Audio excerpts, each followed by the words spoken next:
It is Whole Lot of Wolves, episode 23 of this fifth season.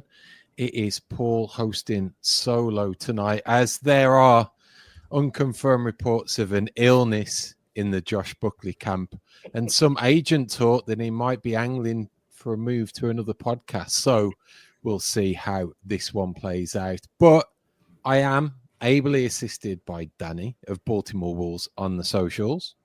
Good evening. And our guest in Florida is the returning Chris Fisher. Thank you for having me back, gentlemen. So, attempting to jot some show notes in preparation for this week's show, I just generally didn't know where to start. So, we'll go somewhat in a reverse chronological order, sprinkling in some listener no stupid questions as we go. So, to yesterday, as of today's recording, it was Monday, the last game of the latest EPL round, and it was Chelsea 3, Wolves 1. Chris, was there actually more fight after the final whistle than during the game? Absolutely. I mean, just the body language has been a problem dating back to Gary O'Neill's tenure early on. And now seeing it even in Vitor Pereira's tenure, it's really not just an issue for the management staff and the coaching staff there, but more so in that locker room. And then when you've got those young players, it really just sets a very bad precedent to see what's going on with Mario Lemina and Matheus Cunha right now, especially Cunha.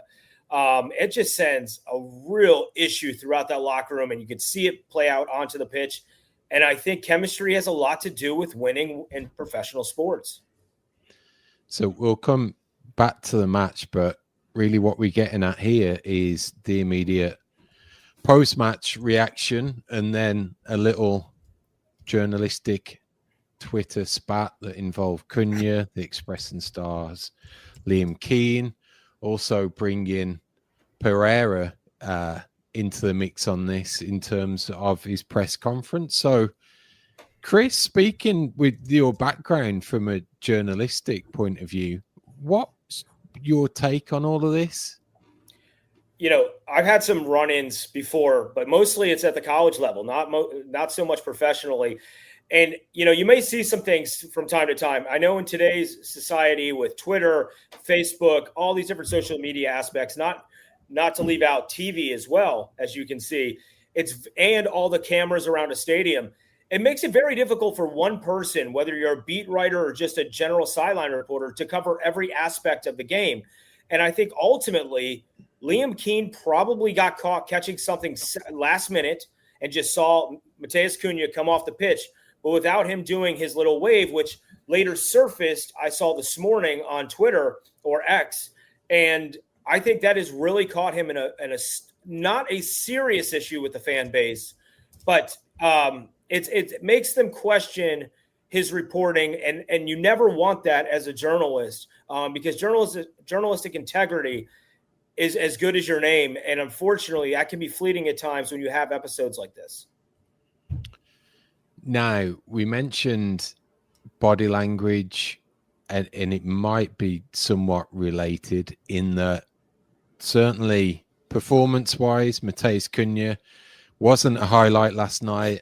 There was definitely some moments of flaying hands in the air of disappointment and so forth in terms of how the play came about and everything like that. So really the question now is, has his head been turned in regards to a move? And a little earlier this afternoon, I'll bring it up on the screen for those of you watching on YouTube. It was a tweet by the local podcaster at Whole Lot of Wolves, respected fan Ryan Lester, and I'll read at the Wolves report. We haven't got him yet. At the Wolves report, yeah, and I'll read it for the listeners. It's my understanding now that Cunha will likely depart Wolves this window rather than stay. A number of Premier League clubs have apparently shown an interest, and the Brazilian is apparently keen to depart. Ryan says he'd be absolutely delighted to have this one wrong, and he hopes he signs a new deal, but he is not sure that will happen. So throw that into a mix, and really, where do we go with it all, Danny? Yeah, I mean, first, I saw one of the replies to that was that there's two apparentlys in one sentence in his second paragraph there, so that's a lot of caveating. And it should be said that Nathan Judah tweeted that Arsenal have not been in contact with Wolves yet, and later also followed up with and neither Forest, because that was another late rumor from the Daily Mail that Nuno might come and get him.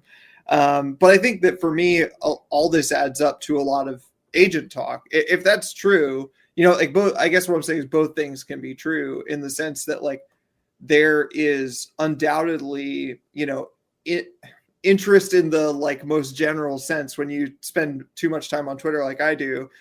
The big accounts that people like to follow for this stuff, Fabrizio Romano, whatever, have been talking about it. Like, God, he must have sent like 20 tweets about Cunha in the last like 3 days.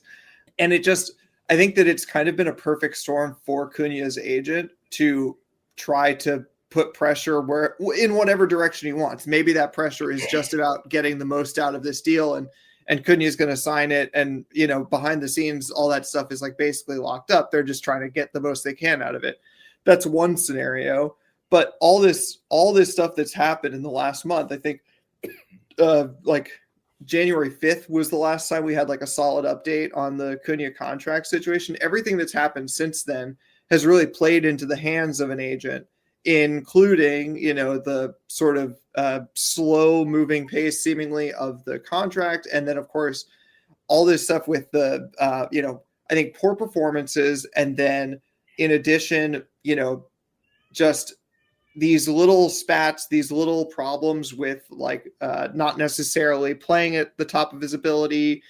We know that he was coming off of an illness also and off of an injury. So there's like kind of questions about that, but all those things could be spun into a narrative of, oh, well, my client is really thinking about something else. And none of us sitting here know, to what degree Cunha is like, looking at photoshopped images of himself wearing an Arsenal shirt or whatever, but all of this is a gold mine to an agent who is just trying to get the most for his client. So, people probably feel like I'm sitting on the fence a lot in my answer, which is to say, I don't really know, it's hard to ascribe like a solid, like percentage chance, like, will he stay or will he go? I think so much of the truth is behind the scenes and we just won't know.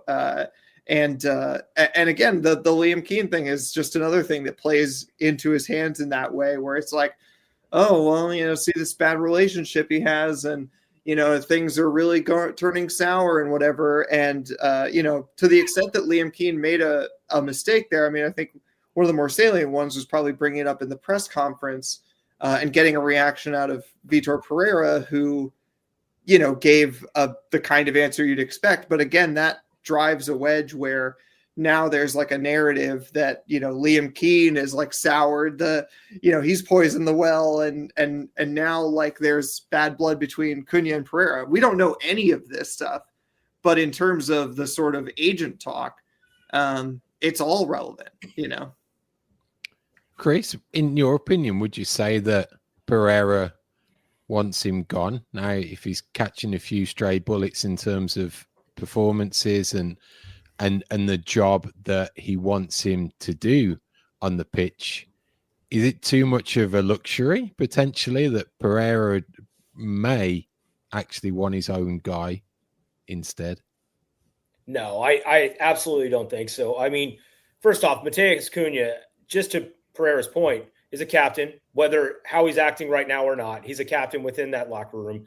Secondly, he is the best player on Wolves by far. I mean, he outclasses everybody else. Joao Gomez probably gives the best effort week in, week out, but Cunha is world-class when he's out there on the pitch. A lot of times when you have run-ins like this, and then there's fodder fed in by a reporter, and then obviously with the team losing right now, it's just a perfect storm. And it's the biggest thing that I take away from it is Vitor Pereira has waited so long to be able to manage in the Premier League. And here he is with this opportunity, and he's going to be like gosh, damn. I mean, this is not really what I wanted, but I understand the role that I have to play here. And I need everybody moving in the right direction. And if the number one guy I need leading the way is our best player. So he's got to get Cunha to buy in. The problem is with Matheus Cunha, it's almost like just before the Ipswich game, somebody has been in his head because his hands going up in the air when he doesn't get the ball or somebody doesn't see him on the other side. His body language has been so bad for so long now. And look what just happened a couple of weeks ago or last week. Vitor Pereira allowed Matheus Cunha the right to be able to go back to Brazil for a little bit. You know, you don't give somebody that right if a player doesn't earn your trust and you don't trust them. And so I ultimately think, you know, the manager was caught in a very awkward question that he didn't quite know how to answer because I don't legitimately know if he saw the whole thing. Now, you can guarantee later that evening, he probably went back and looked at the tape and said, okay, we got to address this in the pre-match press conference next time around because it was just a faulty question, a faulty answer, I believe, because take this into consideration. We see after a match, win, lose, or draw, it doesn't even matter. Every coach and manager goes around and high fives and says, great game to every player and every player on the other side. Does he really know what the hell Matheus Cunha was doing when he went and Cunha did his, double wave and then headed toward the tunnel?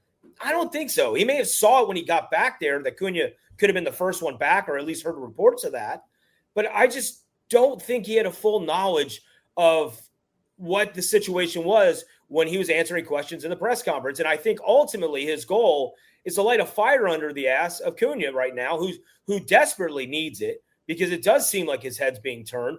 And I don't know if it's from Arsenal or all the negative talk, but all you have to do is look to a certain sect of NFL fans around the city, around the country, and you see all the time how media can really fuel bad blood between a player and an organization and a club. So I don't know if it's quite come to that point where Cunha's ready to leave. Now, is he tempted? Say Arsenal comes in, Liverpool comes in, has the opportunity to play Champions League football. I don't think he's going to deny that, especially if the money's high. But I also think that is a trigger that moving forward, we know what is going to happen to Wolves. And I think a lot right now it's leverage versus desperation in my mind. The agent for Cunha trying to leverage the situation and the desperation. How desperate is Arsenal? How desperate is Liverpool to come forward with that kind of money? Because if Cunha was on Brighton, they would pay the money. But since it's Wolves, bottom of the table, chance to be relegated, they might be able to sit back and wait till the summer and get a deal out of this. And I don't know if Liverpool and Arsenal are sitting with that kind of money to be able to do that at this point. Yeah, I think a move in January is going to be tricky. I mean, I know this is like getting into dangerous speculation territory where you want to say like, oh, it's not going to happen. And then 2 days later, I'm going to look like an idiot. But I think it's going to be so tricky in this window for Cunha to go anywhere. First of all, obviously, Wolves' stance is going to be, absolutely not unless with a very, very respectable number. And we're talking about, 75 million or north of that, something like that. And then you have the complication of if the player is going to be disinterested for the rest of the campaign and we're trying to stay up, well, then it might behoove us to get him out. But what teams are going to have the money to spend that kind of money in January and have like an actual need for it? You listed a couple there, and I know that like he's been linked with a few different places, but I think even the one that he makes the most sense for, Arsenal, he doesn't slot in obviously.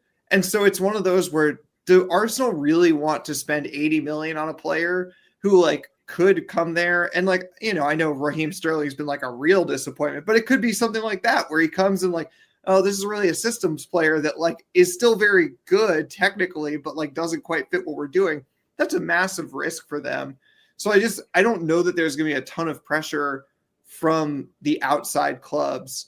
But like you said, the pressure is all on the side of the Cunha camp, whether it's him or his agent. So back to the Chelsea game and weaving in a no stupid question off X. It was Chris Worsfold asking, is it really time to question the players? That game was a very similar down tools type of performance to a few under the previous coach. Are they just performing to their maximum when they feel like it? Chris, what do you think? I think there's problems within that locker room, and I don't think it's solvable right now. There needs to be additions, and there needs to be guys off the pitch. Now, I can't sit here and name names because I'm not sitting in that locker room, but I can tell you when you see players, more than one, not put in a good effort, a very strong effort, you have the problems that you have with Mario Lemina. You have the problems you have with Matheus Cunha. Right now, that seems like a very cancerous locker room, and that's bleeding out onto the pitch, and it's not solved with a manager just coming in and trying to change the system and the style. It's basically a bad chemistry, and I alluded to that before, but that's ultimately how I see it, because you don't get a Joao Gomez busting his ass, and then you get the lackluster effort from Cunha. They're both Brazilian players. They're both boys, right? But it's just not there. And I'm wondering what the hell is really going on that they can, within that locker room, with that at Compton, to turn the corner. Because, if you look at the table, I mean, we've got too much talent on this team to be as piss poor as we've played.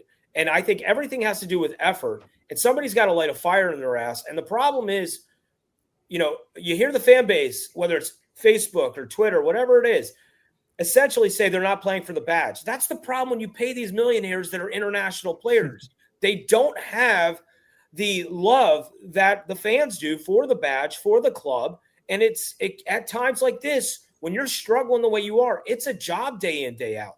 We've lost that smile, that interaction. It's like Matheus Cunha. Something's going on in his life. Mario Lemina, we know he had all those bad things happen to him last year with his family, the passing of his father, Noah coming over. It's like something off the pitch, or maybe even some of the players, the way they get along and interact with each other, the style of play has a lot to do with the mentality and the makeup of what we're seeing play out on the field. And I'll tell you, whether it was Pedro Neto did the same damn thing last year, where he got to the point of Cunha, where he was the best player on the team and it was so noticeable. And you'd see him all the time with his hands up in the air. Like, why don't you give me the ball? We're starting to see that egotism play out with Matheus, and I don't know how they quell it right now. I honestly don't, other than Pereira trying to get them all together, team building exercise. I have no clue at this point. I think this lends itself a little to some of the reports more recently about how we looked now as more of a feeder club destination, that you're coming in temporarily for a season or two. Like Cunha could be a prime example that he was potentially on a downward spiral, and this move has totally reinvigorated his career. And it could be the fact that these players are either looking at Wolves in that light, or they've looked previously to try and get a caliber of player because we've needed that experience when they haven't been able to go down the young and hungry route because they've needed that experienced leadership or whatever. So if ultimately they don't work out, it doesn't leave you with a lot, certainly not with the squad depth that we've got to even rotate, bring in players. I think from yesterday, I'd only really call out Joao Gomez as being everywhere, and for such a disappointing loss, he was phenomenal.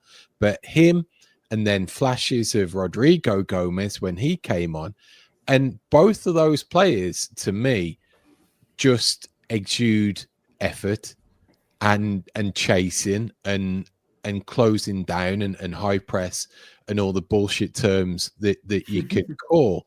But that is it, and they're the only ones showing it. There's no one else really. And when you have that stripped away from the rest of the side, like attacking play was totally anemic yesterday. No creativity whatsoever. Players like Sarabia coming in, I just don't see it. I don't see that battle, that fight, that bottle.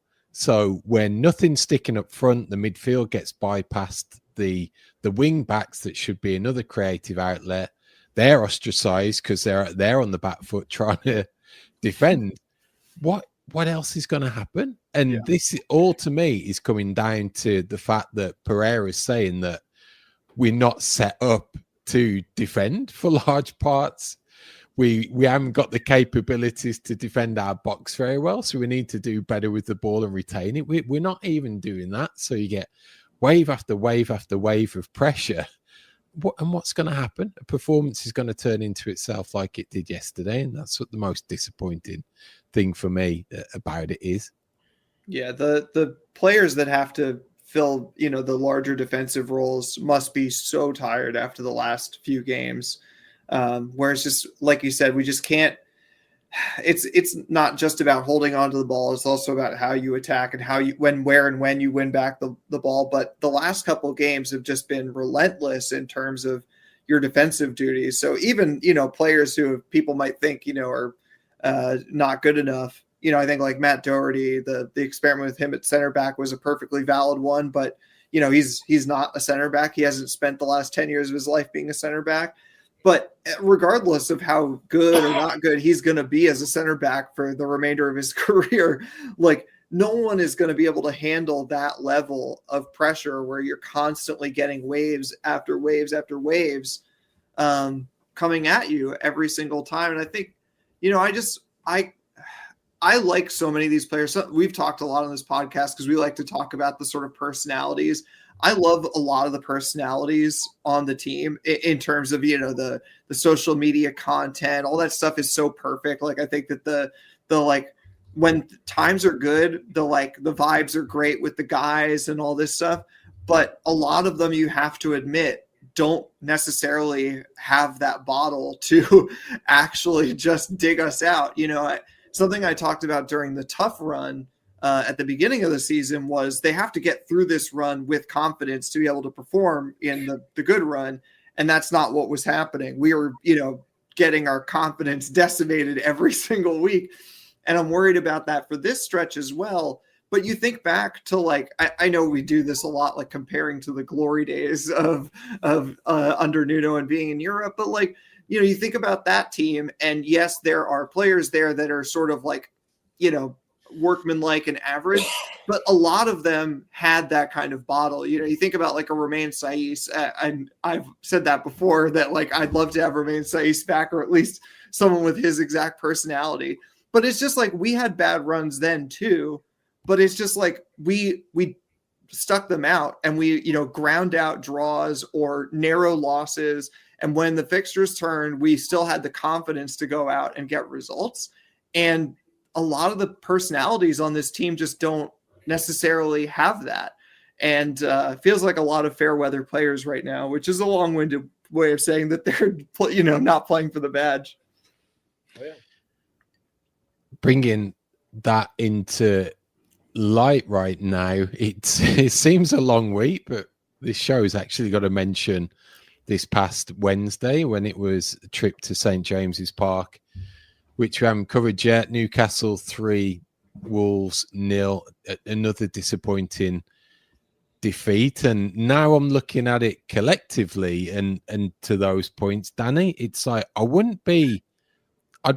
kind of be okay with these defeats, even looking like obviously even the position that we're in, and then facing these teams that are much higher up in the table, and even Forest at home. It maybe if that had been a 3-2 and we'd have put some of those chances away, we'd have been beaten by the better team, but at least we could have taken some positives from the finishing or the good performances that were sprinkled through that. But now it just seems that whole Vitor bubble has totally burst. There's no heart, there's no desire, there's no ability to grind out just a really hard-fought point at the team like Chelsea away, for example, who haven't been setting the world alight at all in recent weeks. That's gone completely. So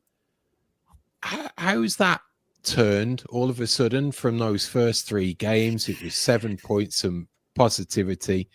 We've got that defensive fragility back now. What's been the change?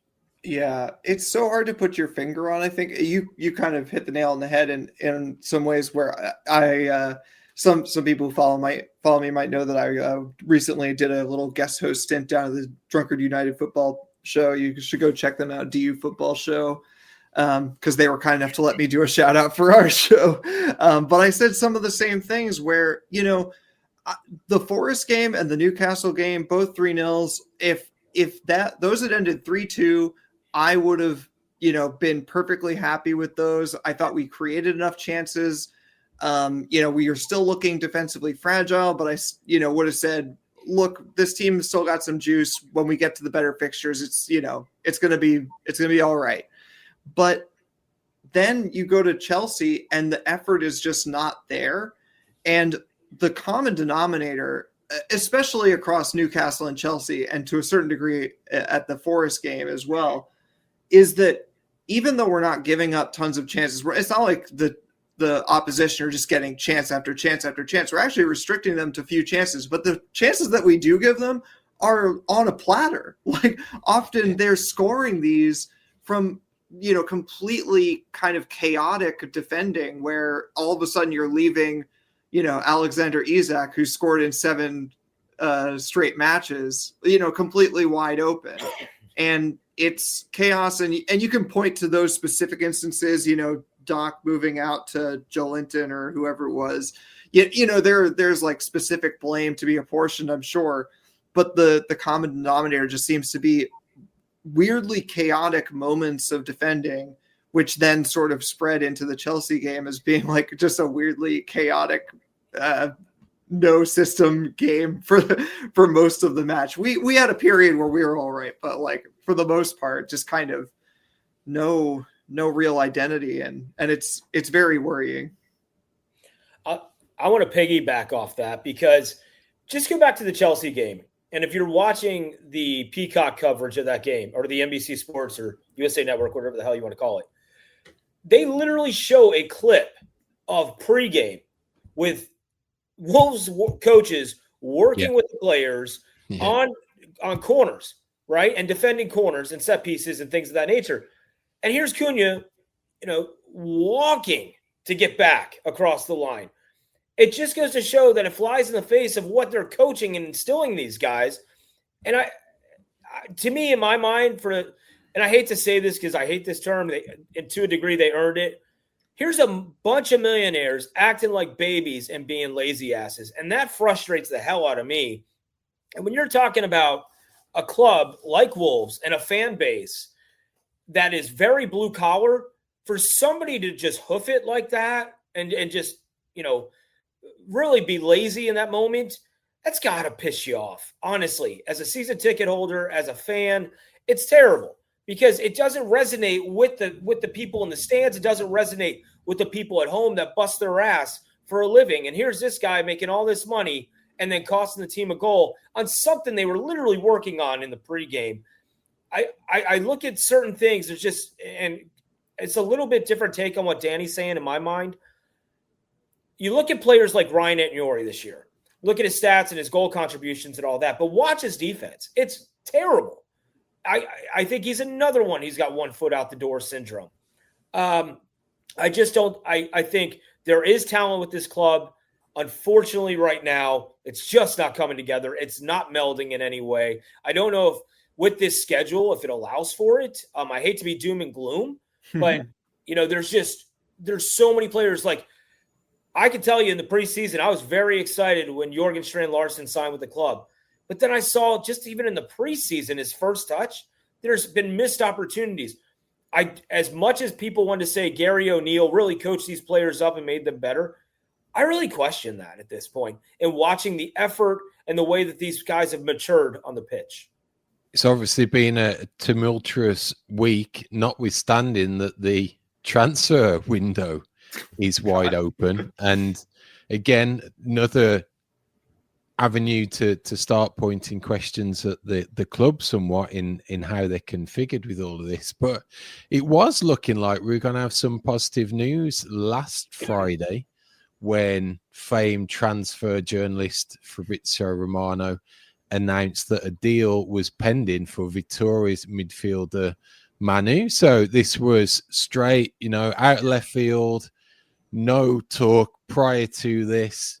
some distinct excitement based on that as well. A defender turned midfielder, some encouragement that it's the right type of profile, what we're looking for to fit the team, right? Good fee, right age, and all of that. And all of a sudden, within 2 days, hope's dashed because it's revealed by that same Romano once again that Benfica had actually come in for him and matched the deal, and he chose them instead. So I'll go for this for you, Chris, first.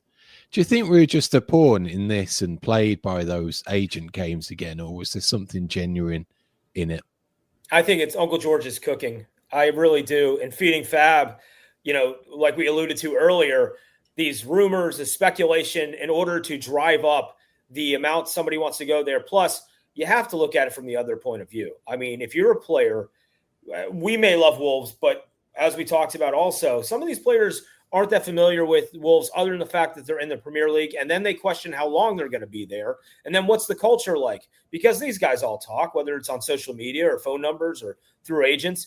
So I honestly think he may have been close to signing with Wolves, but, this time where there's smoke, there wasn't fire, and it allowed the other teams at this point to come in and come get him.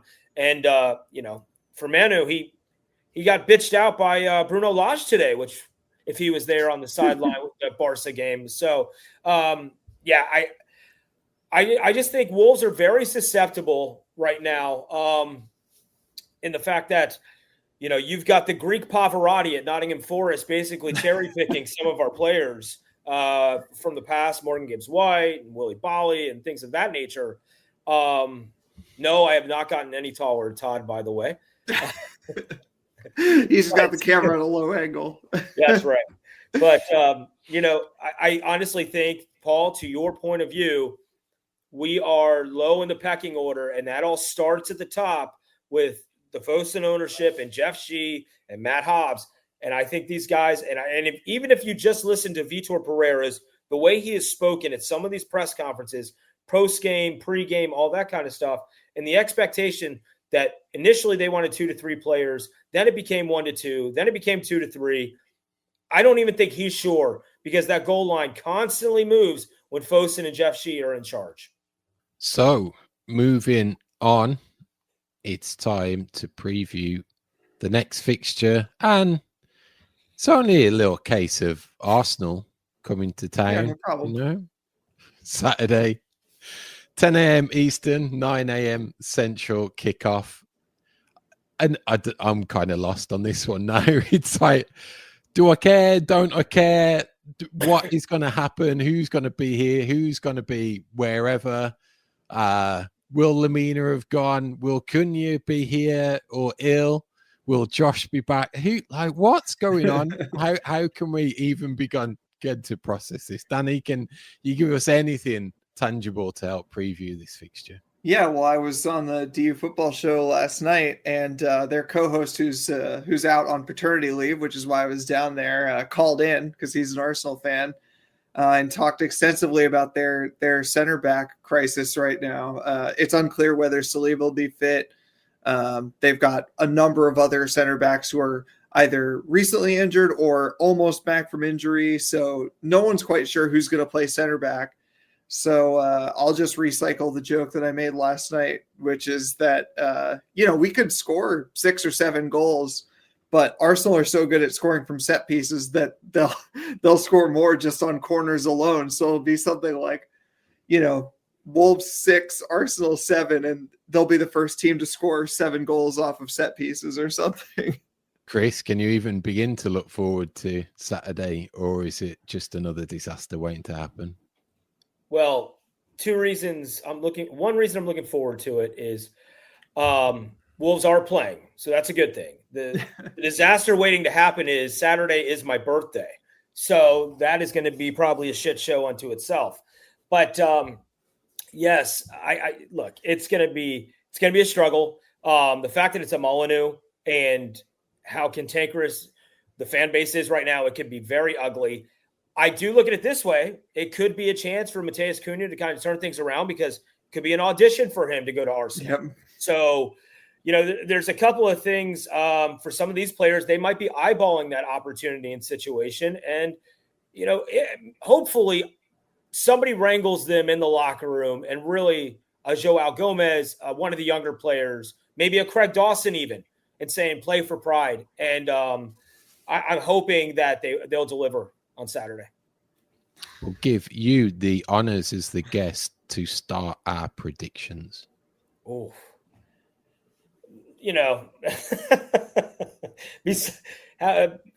Fos and out signs, there's going to probably be a lot of them. I've got to go Arsenal, probably 4-0 right now. It's really dejecting. Danny. I'll stick with my earlier narrative, but I won't go so fantastical. So I'll say Wolves 3, Arsenal 4, and three of their goals get scored off of set pieces. So for me, it's just got a loss written all over it, I think. And I think it's just how bad it's going to be. Have we got a goal in us even? I'm not sure at the moment. I've got to go, I think, Wolves 1 and Arsenal 3 or 4. I think I'm going to go 3. So Wolves 1, Arsenal 3. No Stupid Questions is brought to you by Esfuerzo Wines. Located just north of Santa Barbara, California, Esfuerzo Wines showcases passion and 3 generations of winemaking in every bottle. Whether you're toasting some Vino de Vitor or winding down after a day of work, let Esfuerzo Wines transport you to the heart of wine country with each sip. Now at esfuerzowines.com, you can use the promo code VITOR, that's VITOR, at checkout to receive a 30% discount off your order. And don't forget to try the special edition 1-pack wines to show your passion and support for Wolves with each glass. This message is intended for those of legal drinking age. Do not drink and drive. Excessive alcohol consumption may be harmful to your health. If you or someone you know is struggling with alcohol abuse, please seek help. Esfuerzo Wines reminds you to enjoy their product responsibly and in moderation. It is our favorite part of the show, No Stupid Questions, brought to you by Esfuerzo Wines, where you can either email your questions in to hello@wholelotofwolves.com. You can X them at WLW or go to our Facebook page to do that as well. So the first one we're going to concentrate on tonight comes from Drew Freakerin on X. And Drew says it feels like a 2-horse race between Wolves and Ipswich for 17th, 18th. Does it seem to you like Ipswich wants it way more than Wolves, making signings or players who don't hate each other or the manager? Is this it ultimately for Wolves in the Prem? So, Chris, I'll let you pick up that one first. So, yeah, I think right now with the effort that we've been seeing on display, Ipswich is definitely showing like they want it more. At the same token, I still think there's too much talent on Wolves to be relegated this year. I think, we've had the toughest schedule in the Premier League this season. I don't even think it's close. And after this run of games, March 6th might be our first win, and that's against Everton at home. But I am hoping we can pick up a point or two prior to that. But it's going to be definitely a big push toward the end of the season there, and it's going to be a battle and a fight. But I think the talent on Wolves' side, and especially if we can get in a signing, maybe 2 more, it'll give us a puncher's chance, just to collect that 17th spot and just barely stay up. But I like to give Wolves the edge there. Danny, anything to add? Yeah, I really kind of take the point of this question because I think that, I don't really know what's going on at Ipswich, what the mentality is like. I only tune into their games every so often. Obviously, most recently they lost, was it 6-0 to City, which I suppose any team could really do outside of a select few. But that being said, there is something to the fact, part of my fear for the remainder of the season, I'm mostly an optimistic guy, I guess, is that a team that gets promoted like Ipswich, no matter what they think they're going to accomplish in the next season, knows that they're going to be in the trenches and fighting for whatever they get come May. And so at the very least, they're going to have that in the back of their mind that who knows, we could make something happen. And at the very least, even if we go down fighting, maybe some of us get, favorable moves when we do drop. I think there is a potential that there's a mentality, at least for some of the players at Wolves, that, like Chris said, maybe that they feel that Wolves, the squad is too good to go down, or they feel like they personally will get a move away from the championship. And I don't know. I worry that the mentality is not there, mostly because we have not seen that mentality, for any, significant stretch of time during this season. I agree with Chris. Like, I think that there's enough talent on Wolves. And I think that at least as far as we can tell, the friendships between the players seem good enough for them to at least, help each other out on the field. But they have to actually do it. So, to steal someone else's line, we might all be looking and seeing, who scores more goals, Matheus Cunha or Liam Delap. And it's not going to help if Cunha is wearing an Arsenal shirt during that time. I will give Ipswich one thing, though. They have a more passionate owner than Wolves at this point with Ed Sheeran. So who knows? Maybe he ends up splashing some cash here in the final days to try to make them a stronger club. But yeah, Danny, I agree with you. I think if Cunha goes, we're screwed, and that's c'est la vie to the Premier League for right now. Can Wolves Records sign Ed Sheeran? How does that help our chances? So we always ask for your stupid questions. Sometimes we miss mentioning that we can take them in the live chat as well if you're on our YouTube stream. So do contribute right now if you have got something that you want to ask. But based on what was just said, we're going to tack another one on from Drew, because he asks, even if Wolves got 95 million for Cunha this month, do you think there's enough time in the window and enough high quality players that could step in and keep Wolves up? Not even bringing up if you trust Hobbs et al. To bring in the right type of guys. I think turning into those points there is Drew. Yeah, I mean, I think I'll keep my answer short. I think that's why a decision needs to be made on Cunha soon. We can't let this be dragged out by the agent, because if there is a chance, and again, we don't know, maybe in the background, things are all fine. He's going to sign that contract on February 4th or whatever it is. But if there's a chance that this can get dragged out by his agent till the end of the window, that is something we cannot afford. If we're assuming that we can get in players for a substantial amount that we get for Cunha, that decision needs to be made by this weekend or something, because time is running short, and January is not a smooth time to be making signings. So needs to be made. I think the only thing that stands out for me, if that did happen, would be some type of maybe a switch tweak in the formation somewhat, that you've got a genuine partner that you're able to sign for Strand Larsen that isn't a player that fits that 5-2-3 that looks to be persisting with. Because if it's just like for like, it's been proven on countless occasions through this season that we've not got the players for it, or they're certainly not in form to really execute when it comes to it. So if that's the case, I'd rather have a more solid 5-3-2, play three midfielders, have two forwards closer together, look for some creativity at other avenues of the park, or that solidify the midfield and give the wing backs more license to be that attacking threat.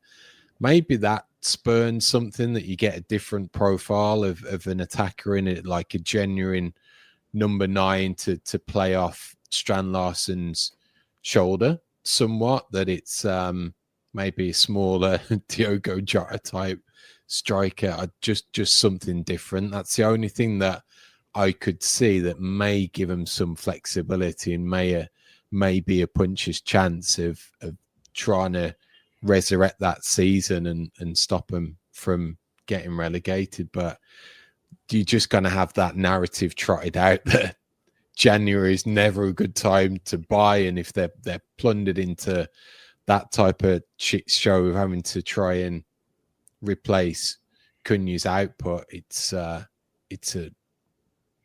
recipe for disaster, I think. I think I would be more shocked, and we won't hear about this, but I'd be more shocked if Vitor Pereira and Matt Hobbs do not sit down with Matheus Cunha and even conference call in with his agent to find out what his feeling is ahead of time so it doesn't screw the club over. Because ultimately, when you have that tight of a window, and you guys know this, they've got a short list of players they would target in a very small amount of time, and you have to get them in right away as soon as possible. But in order to get that Cunha deal done, and the problem is you're trying to maximize your money. If Cunha tells Hobbs and she and Vitor that he wants to go,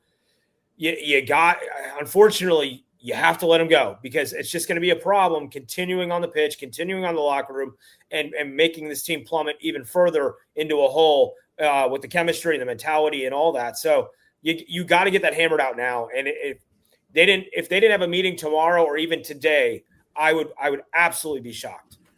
I honestly think that Cunha, the way that you saw him, whether it's from the West Brom game last year, just the transformation that he's made overall. To me, I think that's the biggest shocking thing, Danny. He was the absolute hero for the club. And then for that transition to take place from hero to zero like that, I know it's football. I know fans can absolutely, just turn their back on a player very quickly these days, especially, with all the different elements that are around it. But I think, to me, that personality change has really been the shocking element off the pitch this season. Yeah, I mean, I think that's sort of what you were getting at earlier, too, is that, to lose Cunha, I think, the money involved could very well be, to have, two players who are 60% as good as Cunha or 70% as good as Cunha would be a great upgrade in some ways. But it's a huge roll of the dice, especially if those players are coming in from outside of England. It's just, you don't know what's going to happen. And so you'd rather, all things being equal, you'd rather stick with the player who has performed and, is bedded into the team already than to roll the dice on some new ones. For sure. So that is no stupid questions. Thanks to our friends at Espresso Wines, who are bringing passion and 3 generations of winemaking going into every one of their bottles. And your bottle could come with an exclusive discount of 30% thanks to adding the coupon code Vitor, VITOR, at checkout. So as we're about to wrap up, Chris, let the listeners and our streamers know how they can connect with you. You can find me on X and it says it right there, at Chris_Fischer, FISCHER. And I am planning for the first time, if you're watching from afar, to visit Molineux March, which we're hoping 6th, if Sky Sports doesn't move the game against Everton. So I'm really looking forward to that opportunity. I know there's a lot of listeners that Whole Lot of Wolves have over there. So hopefully we can grab a pint together and cheer on a victory that day.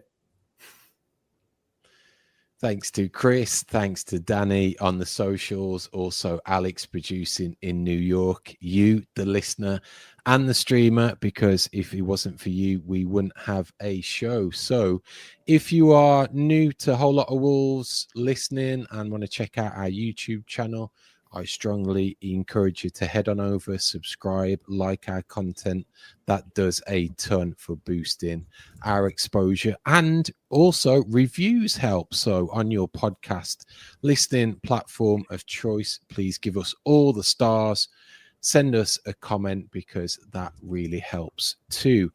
We're going to be back next week. It's going to be Monday, where we will be reviewing everything that happens in that Arsenal game and just previewing, a little derby against Aston Villa the following week. So it never rains, but it pours, doesn't it? So between now and then, I'd like to think that I'd have something witty prepared for this outro, but they're just really hammering me down this week. So folk, just throw a snowball at someone and say, up the mighty wolves.